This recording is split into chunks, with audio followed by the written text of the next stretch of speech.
A gente fala agora sobre pesquisa para a presidência da República que aponta Ratinho Júnior e Bolsonaro na liderança.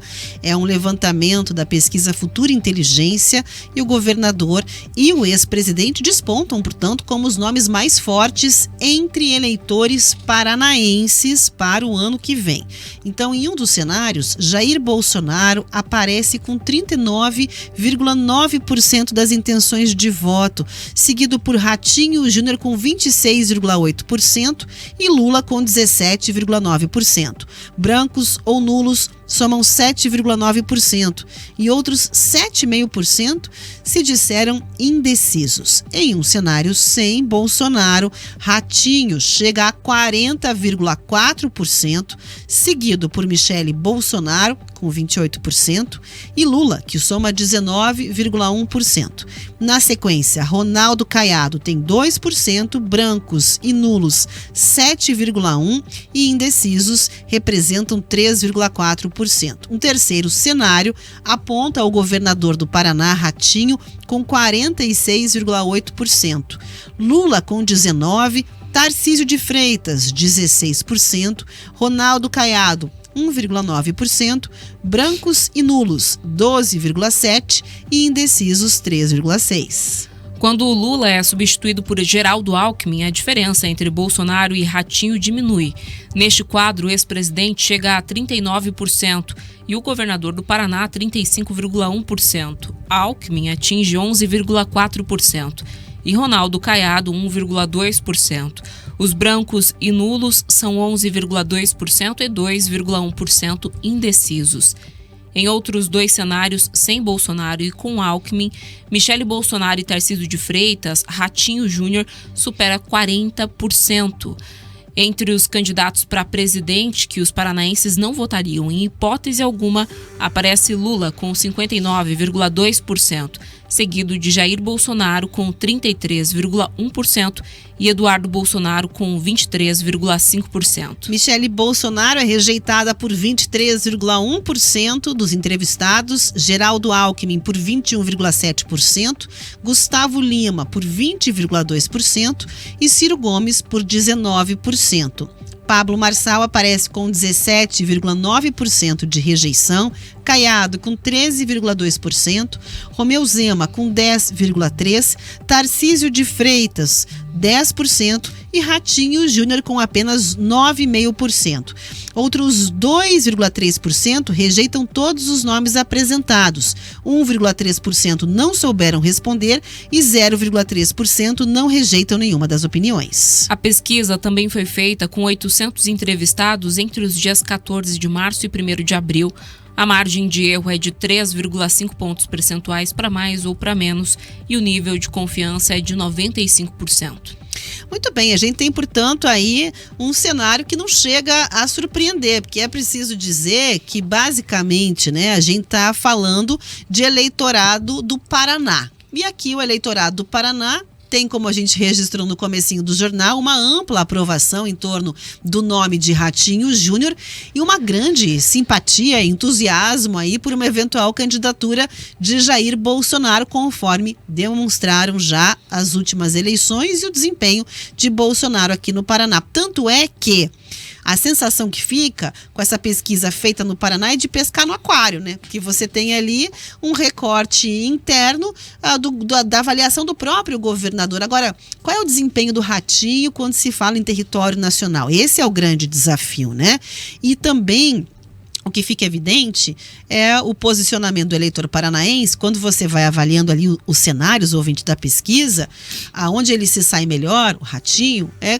diante de Lula, que tem a maior rejeição. Então isso vem confirmar ali basicamente o que a gente trouxe em termos de leitura, de que no Paraná a tendência sempre é de buscar um candidato de direita, de centro-direita, de ter uma rejeição ao campo da esquerda, principalmente ao PT, quando se fala em eleições para a presidência da República, é mais um recorte que vem se repetindo. A dúvida é exatamente quando se projeta isso para um cenário nacional, como é que fica esse desempenho do Ratinho. Tem o pai apresentador que vai ser um trunfo usado principalmente no sentido de ter penetração no Nordeste? Sim, tem. Entende que não é preciso pressa nesse momento, que seria muito mais uma corrida lenta de obstáculos do que, na verdade, uma disparada em termos de velocidade, colocar essa candidatura para rodar o Brasil, fazer um manifesto, se apresentar como uma liderança, colocar campanha mesmo para correr? Sim, há esse entendimento desse tempo.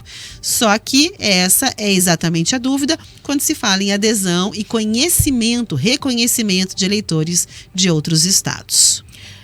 O que chama a atenção aqui, Rafa, é aquilo que a gente já conversou hoje com os nossos internautas, né? Quem está acompanhando a gente pela live durante o intervalo. A rejeição, porque o Lula ele tem uma rejeição que chega a praticamente 60% aqui no Paraná. Ou seja, não existe cenário, possibilidade em que Lula, se dependesse apenas do eleitorado paranaense, seria reeleito presidente da República. Por isso que o desafio do PT por aqui é simplesmente tentar aumentar um pouquinho ali essa margem de votos, né? Conseguir melhorar esse desempenho em relação às últimas eleições.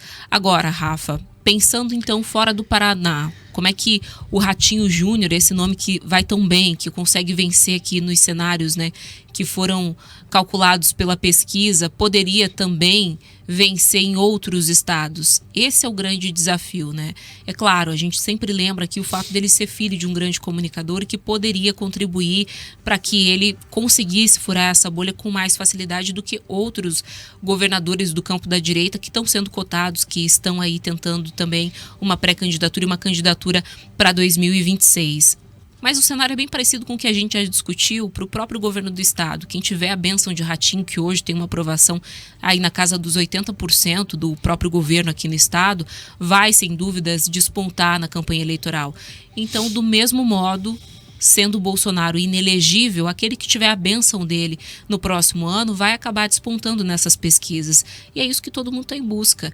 Tanto que você vê que naquela manifestação lá na Paulista, diferente de Copacabana, o próprio Bolsonaro chamou ali, no cantinho, cada um dos governadores que estão aí pleiteando esse espaço e colocou eles na parede, falou: e aí, quer meu apoio? Então me apoie agora. E a minha pauta principal nesse momento é a anistia. Tanto que você viu que todos eles que vão ali enfrentar um cenário de disputa entre eles mesmos se uniram naquele momento a pedido de Bolsonaro. Eles estão tentando esse apoio. Se Ratinho conseguir a benção de Bolsonaro, for o candidato no lugar então do ex-presidente, sem dúvidas vai despontar com muito mais facilidade. Em casa, ele fez o dever de casa. Está bem avaliado entre os próprios eleitores, entre os paranaenses. Mas o desafio ainda é muito grande, Rafa, pensando no país como um todo. E vale dizer o seguinte, dentro desse cenário é muito incipiente, muito forte, né? A leitura de que a gente tem, por um lado, a questão ali da polarização. Ainda existe ali a memória em torno disso. Mas eu quero retomar aqui o que eu estava dizendo, que é incipiente, é inicial essa ideia de uma terceira via. Tanto é que eu vou recorrer aqui a uma pesquisa que saiu há pouquíssimos dias da Atlas Intel e que aponta que para 70% dos brasileiros existem sim nomes viáveis, além do planeta Lula e do planeta Bolsonaro.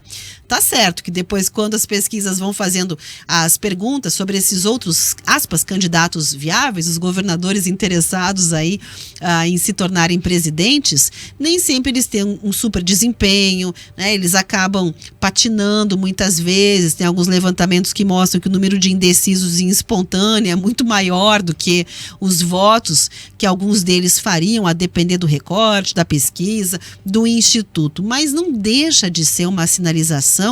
E quando se aponta também a questão da rejeição, por exemplo, né, da Michele Bolsonaro, do Eduardo Bolsonaro, desse mundo que a gente vive hoje polarizado. Sei que se você é um ouvinte entusiasta do Lula ou um ouvinte entusiasta do Bolsonaro, você não deve estar gostando muito do que eu estou dizendo aqui, mas há um cansaço. né? A leitura de que o fato de Bolsonaro estar inelegível e Lula estar tendo um governo ruim e mal aprovado poderia ser um espaço ali para esse crescimento. Quem fica feliz da vida com tudo isso? Principalmente os partidos moderados, né? Os partidos de centro, o chamado centrão, que também encontra dentro ali das suas articulações muita dificuldade quando você tem um país muito polarizado, né? Porque o centrão costuma fazer entregas. Nem sempre tem ali o governo, a visão de mundo no seu DNA. Então, sabe que é muito complicado. Quando você teve uma articulação ligada muito ao Bolsonaro, depois como é que fica a sua situação diante ali, né, do governo Lula? Tem que ser muito sabão para conseguir transitar. Mas a leitura das manifestações, por exemplo, de um lado ou de outro, com as pessoas que não são necessariamente aquelas que vestem a camisa, 100% se distanciando um pouco, e aí vem a guerra dos números, né? A leitura de outros nomes sendo colocados em pesquisa, trazendo que o endosso de um ou de outro ainda teria peso na eleição, vem demonstrando que pode sim existir aí um cenário favorável para essa chamada terceira via, ou seja, para um nome que tem a sua visão de mundo. Tem levantamentos que indicam também que as pessoas no Paraná, por exemplo, consideram muito relevante que exista uma visão de mundo, mas estão também exaustas de polarização. Então, ou seja, querem muito mais o perfil de quem arregaça as mangas e faz a entrega de questões práticas para o país, do que a pessoa que discursa muito para a rede social, com pautas ideológicas, apesar da visão de mundo, espectro ideológico ser também importante para essa mesma parcela do eleitorado. Existe muito, né, Rafa, se criou no imaginário essa questão da polarização do país, mas a própria eleição municipal, que aconteceu agora em 2022, demonstra que, de fato, não é o que ocorre, né? Você tem uma fatia muito grande, significativa da população, mas que é a menos barulhenta, vamos dizer assim, que está cansado disso, que quer realmente buscar candidaturas que sejam viáveis, com planos de governo que condizem ali com o que elas acreditam que deva ser o encaminhamento dado ao município, ao estado, ao país, né? Na semana passada, o Datafolha trouxe uma pesquisa que diz que 52% da população brasileira quer ou acha que Bolsonaro deveria ser preso. 42% discordam. Então você tem ali ainda, de certa forma, um país dividido, no sentido de que a discordância também é bastante relevante, mas a maioria acredita e quer que ele seja preso, né? E quando você olha para as avaliações de Lula e do governo, você também vê que há uma grande rejeição a esse nome. Ou seja, Rafa, quem sabe, né, uma candidatura de terceira via, eu não acredito também que ela despontaria, que ela teria sucesso você tendo uma dessas figuras ainda na disputa, ou ambas, mas quem sabe que sem esses nomes a gente não tivesse realmente uma transformação desse cenário no país. E é inclusive a aposta, né, eu diria que o desejo, né, de muitos aliados e principalmente de opositores, que o Lula não fosse candidato à reeleição. Tem até uma PEC que está tramitando em Brasília que tenta dar fim a essa questão da reeleição aqui no Brasil, não à toa, né? Porque se você tivesse um cenário em que o Bolsonaro não disputaria, como de fato não vai, está inelegível, mas que tampouco Lula tivesse nessa disputa, aí sim você abriria espaço para que esses nomes que estão aí tentando, né, furar as bolhas dos próprios estados entrassem num debate e tentassem apresentar para a população do país como um todo propostas distintas, né, um plano de governo que não fosse centrado especificamente nessas questões ideológicas que dividem tanto aí os eleitores de Bolsonaro e de Lula. Não acredito que vai ser o cenário que a gente vai encontrar ainda em 2026, Rafa, mas muita gente tem apostado ou tentado construir um caminho para isso. Até porque, além da dificuldade que a gente está vendo e discutindo todos os dias, né, de se encontrar alguém que substitua Bolsonaro nessas eleições, já que isso é muito factível, é necessário, a gente também tem do lado da esquerda, né? Se Lula, de fato, não tiver condições de saúde de disputar a reeleição, quem é que vai disputar no lugar dele? Haddad, que está sofrendo, apanhando inclusive da situação, né, do próprio governo nessa pasta tão importante que é a pasta da economia, da fazenda. Que outros ministros, né? A Tebet foi muito bem avaliada, mas não acredito que o PT abriria mão de estar ali na cabeça de chapa. Quem disputaria? O Alckmin, do PSB, que já foi, né, em outros carnavais, oposição antagonista a Lula. Então você também não tem uma construção de nomes que possam suceder Lula, assim como não tem um nome claro ainda que possa substituir Bolsonaro. Fica tudo muito nebuloso, mas a população está dando recado, está cansada, Rafa.